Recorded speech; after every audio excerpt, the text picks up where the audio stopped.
그리고 아까 여러 번 덮는다 막 이렇게 헉 하시잖아요. 그거를 이제 밤에 혼자 작업을 하면은 그래서 대화를 많이 해요. 인물하고. 진짜 말을 안 하고 꼭 다물고 뭐 한 5시간을 그린다고 해요. 그러면 정말 기운이 빠져요. 입이 아파요. 계속. 네, 그림하고.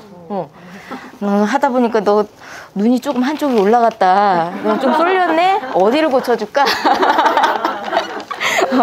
그래서 한 번은 이제 다른 강의 때 이제 어떤 선생님들이 이제 이런 그림을 그려 오시면은 제가 그래서 저기 선생님 거는 지금 첫 번째 단계라서 나중에 이게 될지는 모르겠는데 얘를 한번 성형수술을 해볼게요. 나중에. 그래서 이제 인물화를 이제 그냥 선생님들이 오늘 뭐 그리시는 것도 중요하지만 아마 눈으로 보시는 것도 중요하실 거예요. 지금 인물화 하시는 분들 보면은 그게 있어요.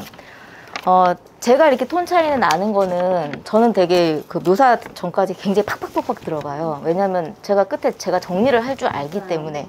근데 이제 배우시는 분들은 그 정리가 안 되니까 계속 이제 톤 차이를 작게 해서 부드럽게 만드시는 거예요. 극 차이를. 그거 나쁜 방법 아니에요. 아직 모르시니까. 이거 해놨는데 제가 옆에 같이 있으면 몰라도 혼자서 수습을 하셔야 되는데 그게 안 될 수가 있잖아요. 그러면 곱게 들어갈 수밖에 없어요. 근데 저는 이렇게 해놓고 나중에 덮이면서 그 극이 이제 중간중간 채워지는 걸 아니까 그냥 팍팍 들어가서 저 선생님들 그 미나 선생님들 막 이렇게 채색할 때 밑에 굉장히 붓터치 없이 단단하게 하시는 선생님들 보면 되게 부러워요. 저는 밑에 붓터치 엄청나요. 성격이 그래서 그런지 모르겠는데 그런데 이제 결과적으로는 이제 곱게 뺄 수가 있으니까 그냥 그렇게 할 수가 있는 거예요, 저도.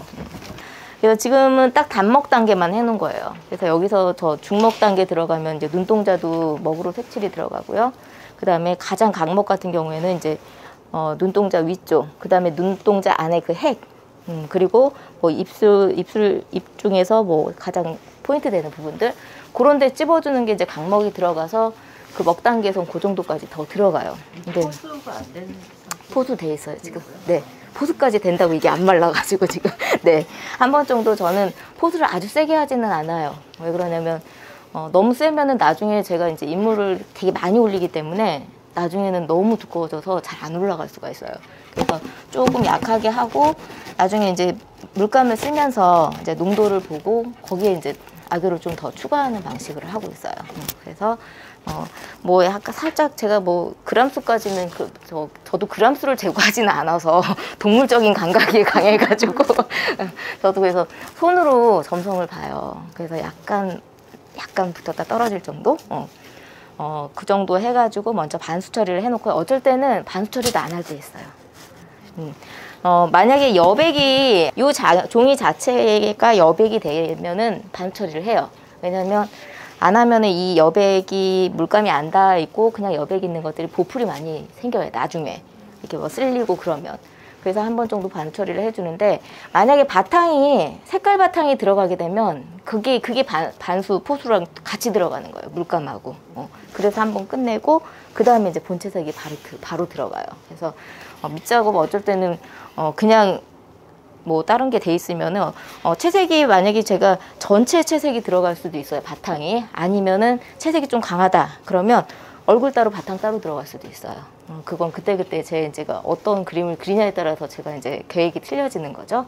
그래서 그럴 때는 아예 포수를 안 하고 물감 자체에 이제 악유를 좀 같이 들어가고 있어요. 그러니까 저도 그전에는 이제 채색화만 했을 때는 그 학교에서 배운 게 다라고 생각하고 정말 우직하게 물감을 엄청 많이 올렸어요. 근데 이제 미나 하면서 색깔을 많이 안 쌓아도 되는 것들이 있는 거예요. 너무 쌓기만 한 거예요. 두께를 장지에다가 두께가 엄청난 거죠. 그러니까 막 참 노력은 많은데 색깔은 안 이쁜 거예요. 근데 이제 미나 하면서 어떤 것들은 좀 색을 덜어내야 이쁜 것들이 있고 어떤 것들은 그리고 두께, 물기. 그러니까 분체가 가장 장점이 뭐냐면요. 뭐 색깔도 뭐 이쁘기도 하지만 그 얇은 단계, 묽은 단계를 여러 단계를 낼 수가 있어요. 그러니까 뭐 1월 5공도 할 때는 조금 두께가 있는 걸로 할 수도 있지만 뭐 인물화 같은 거 할 때는 굉장히 맑은 단계로도 할 수가 있어서 장점이 굉장히 많은 물감이라고 생각해요. 예전에는 이게 너무 이게 절차가 복잡해서 아크릴로도 그렸었어요. 저 한번 종이와 화판을 버리고 캔버스로 한번 갈아타 보자 그래서 조금 더 어렸을 때는 그렇게 해서 그걸로 이제 아크릴로 작업했는데 하다 보니까 이게 다시 돌아오게 되더라고요. 이만큼의 그런 우연적인 효과와 또 다양한 효과들이 아크릴에선 전 못 찾았던 것 같아요. 그래서 다시 돌아와서 이제 분체부터 그때부터 다시 연구가 들어간 것 같아요. 그래서 우선은 제가 지금 색깔을 좀 몇 가지를 타놨어요.